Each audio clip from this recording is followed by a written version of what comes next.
Anthony Semenyo memang tengah naik pada musim ini dan sebenarnya sejak musim lepas lagi dia dah tunjuk kualiti sebagai antara winger paling konsisten di Premier League. Pace ada, power ada, work rate padu dan ia adalah satu package lengkap untuk klub-klub besar. Dan Bournemouth pun layak mendapat kredit besar walaupun jual ramai pemain penting pada musim panas lalu, mereka tetap percaya pada projek klub, pada pengurus dan pada pemain macam Semenyo dan kepercayaan itu jelas bila mereka bagi kontrak baru dekat Semenyo, siap selit lagi release klausul sekali. Klausul itu sangat interesting.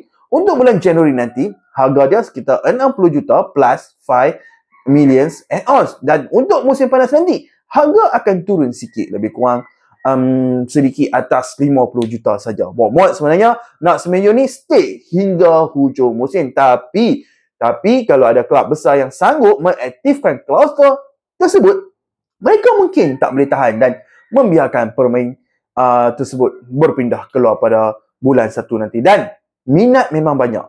Man United dah monitor dia sejak musim panas lepas. Tottenham pun pernah kontak Bournemouth untuk bertanya tentang situasi pemain tersebut.